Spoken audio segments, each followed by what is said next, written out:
en stor sø, hvor Verdonfloden løber igennem, og vi kan se, der er sne på bjergene bagved. Nu er det lidt op i solen, men det er uhyre smukt her. Med det blå vand og hele panoramaet. Kan vi se den lille by, der ligger på sådan en fremskudt halvø ude i søen. Meget, meget fransk og meget smukt.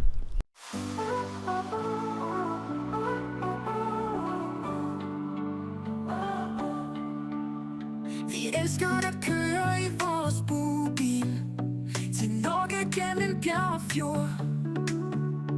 Vi finder glæde på hver eneste mil, fri som fugle på et eventyrspor. Fra Paris lys til Spaniens sol, vi ruller gennem landets liv. Vi mærker vinden tæt på vores sjæl. I vores bobil er vi fri og fri. Frihed på vejen, vi kører afsted. Fra by til by, hvor end vi må hen. Nye steder venter klart og kægt. Vores frihed stopper aldrig op.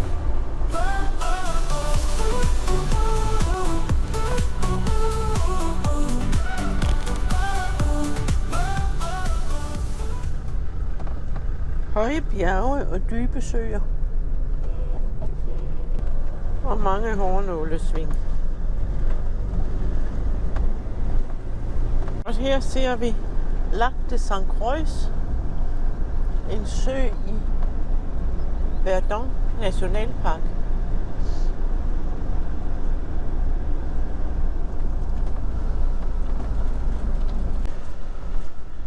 Og der kan vi se Verdonfloden.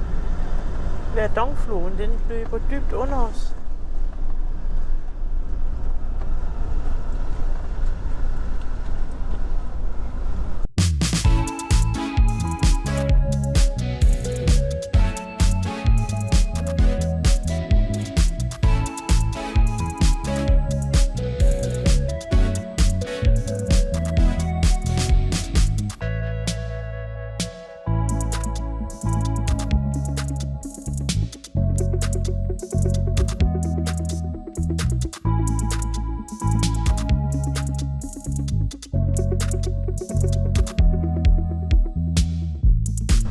Her går floden langt lige under os.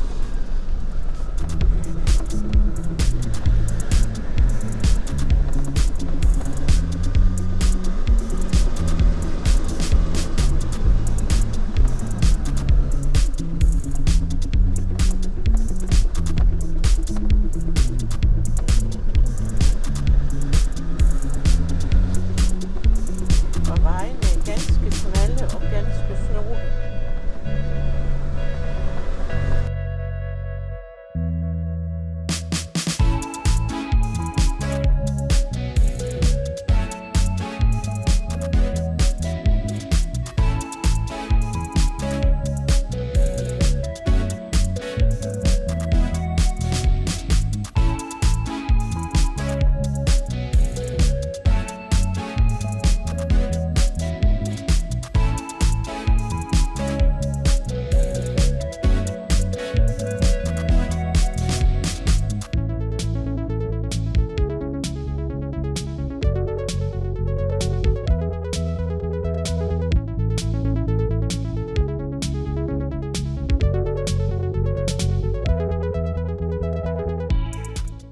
Der er jo sådan et jernskilt med Napoleon, men det er jo ikke så nemt at se, det er ham. Og se her i rundkørslen, der er nogle soldater, og så står der ved porten til Verdonfloden.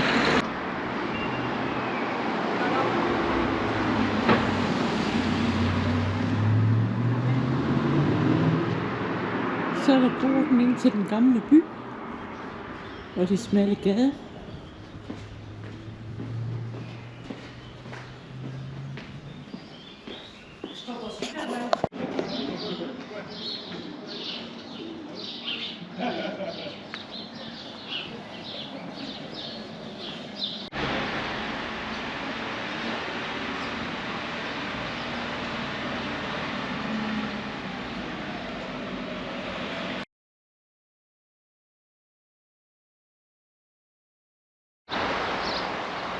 Vi er ved at køre Napoleonsruten, og i dag der holder vi her.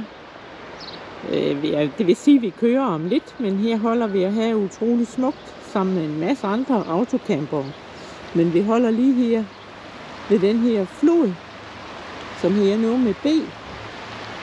Og det er dejligt solskinsvejr. Og det er lige i kanten af Alperne. Og langt væk her, der burde vi kunne se dem med sne på toppene. Det er altså lidt specielt ved de her franske alléer, der bare bliver ved og ved. Og så kan vi jo se, at der er frugtplantager her i sigerne.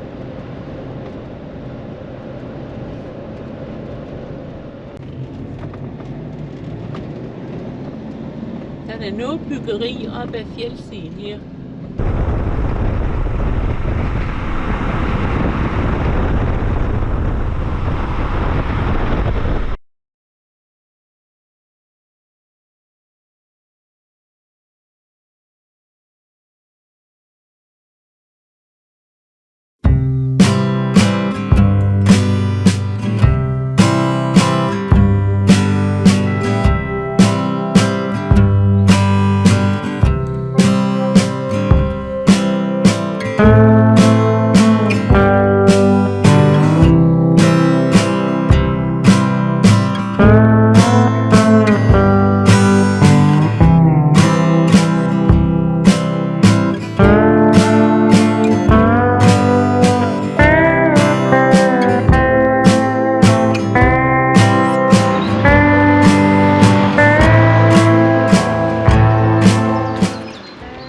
Og så holder vi her i Lamour,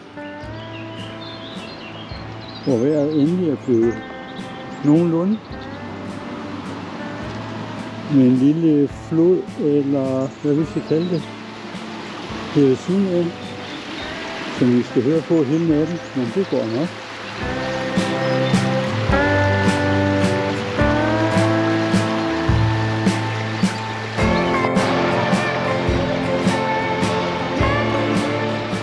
Og så skal vi lige op i byen her, Lamour, se om der sker noget her.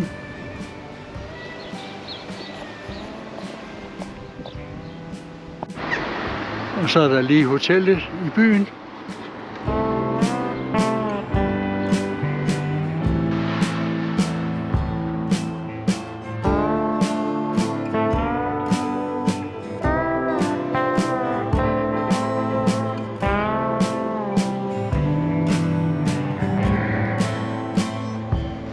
Også her.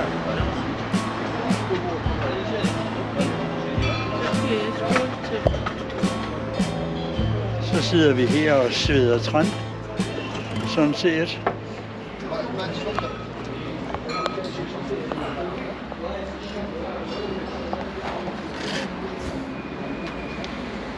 Og det sneklædte alper ude i baggrunden.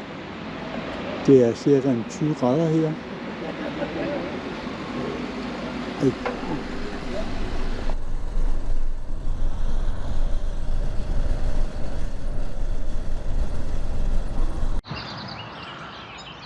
Og her har vi en rustebane. Det er Napoleonshatten. Det er Napoleonsruten, at vi følger her.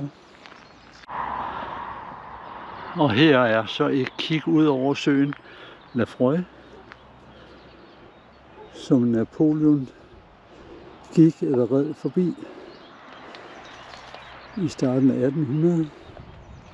Og det skulle være her, at Napoleon mødte fjenden, men de sluttede sig til ham alle sammen, og derefter kunne han drage mod Paris.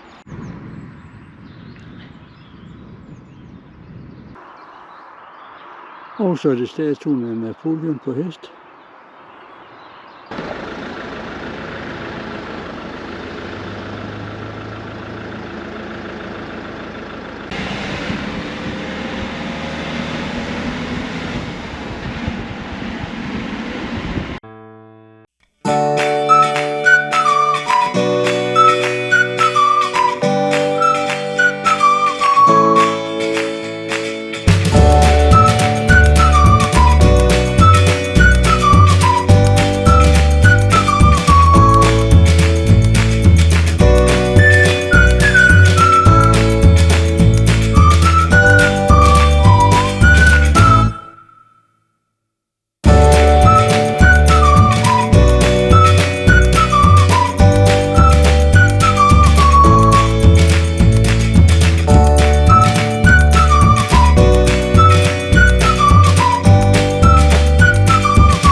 Og så har vi lige fundet en rigtig god plads her i Morstel.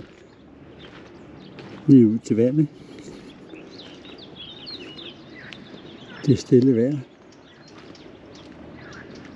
Solen skinner lidt. Og Marie er klar med maden. Og Leffe. Det ser godt ud.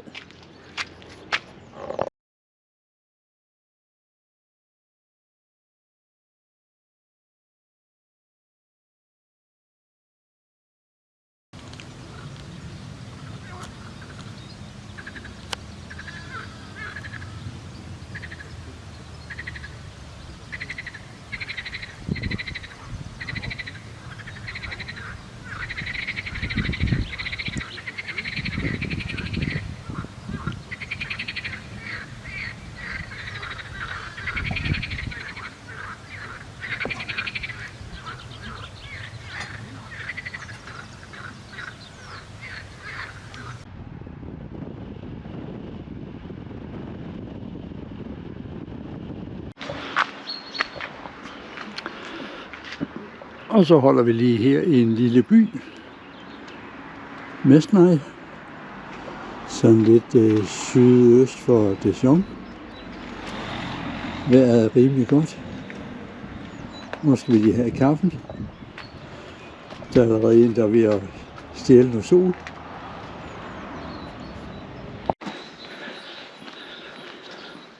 Og så er vi kommet rigtig ud på landet. Og nu skal vi ud og se et lille vandfald. Men det er sol og sommer her. Nogle 20 grader.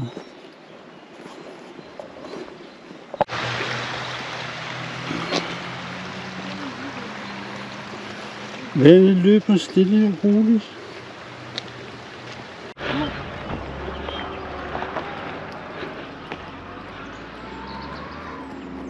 Og så må vi snart være derude ved de små vandfald.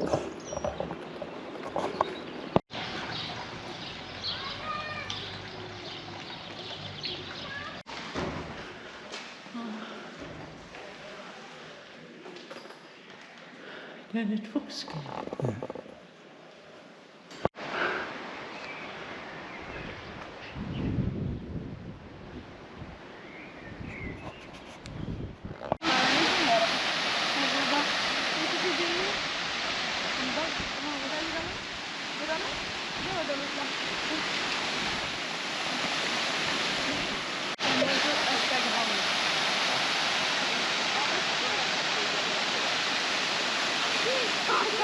Oh, la flippé!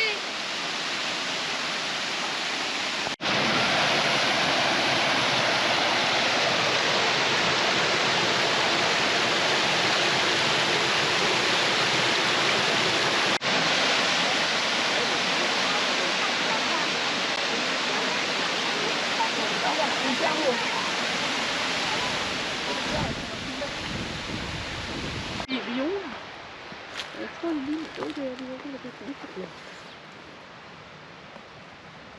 Så skal vi lige have sådan en her. Det er det.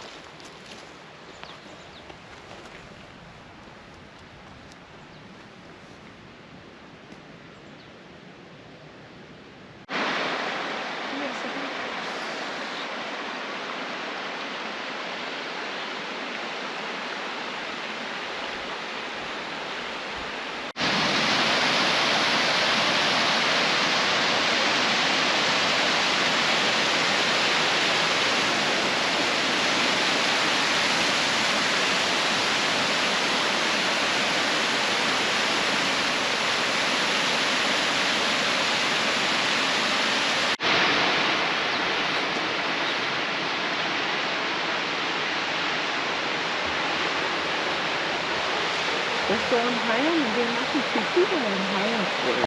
Og nu holder vi ikke så langt her fra søen i Veldkirch. Og den går vi lige en tur rundt om. Det er jo rigtig flot vejr. Måske kun en 19 grader, men det ser flot ud. Det blæser ikke. Vi er lidt op i Tyskland nu. Ja.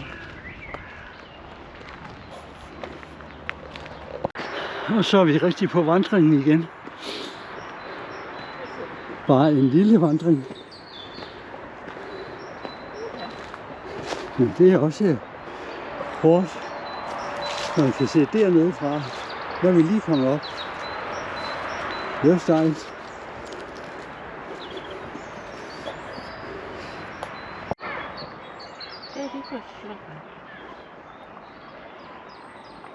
Så er slottet kommet i glas og ramme. Eller i hvert fald ramme. Med din telefon? Marse på slottet. Og så holder vi her i Alsfeldt.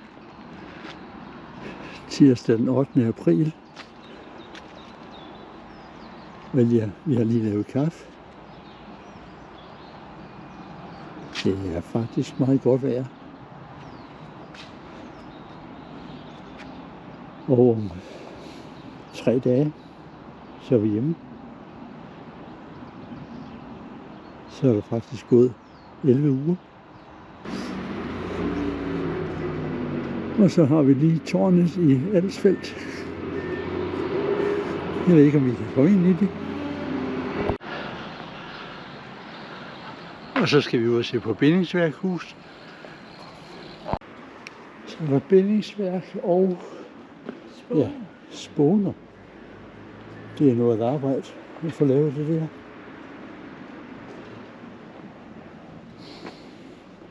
Hele vejen hen der. Ja, hvad med det gule hele der? Og det gule, ja. Og det næste, det er faktisk spåner det her. Men der står jo ikke nogen rust.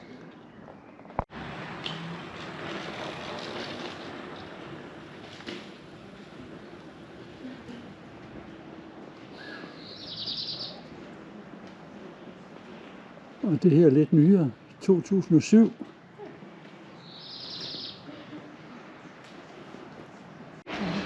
Og hvad har vi her? Det er markedspladsen, ja.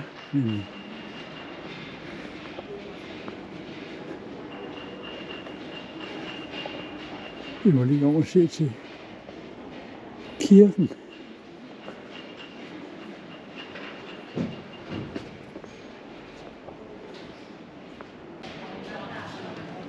Rådhus.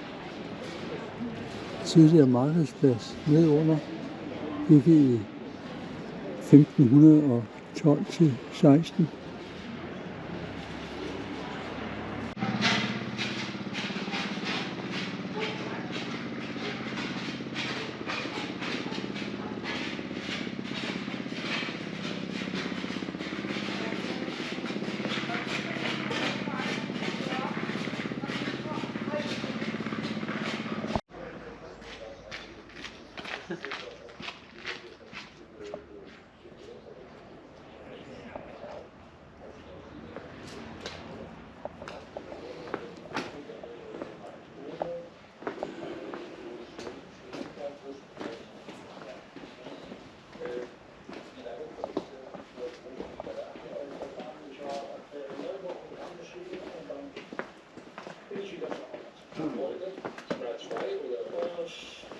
Das ist noch grenzwertig, aber ich gebe mir Besseres und ich habe Og så sidder vi her i Alsfeldt, midt på torvet faktisk i solskin. Og så skal vi lige have lidt at spise.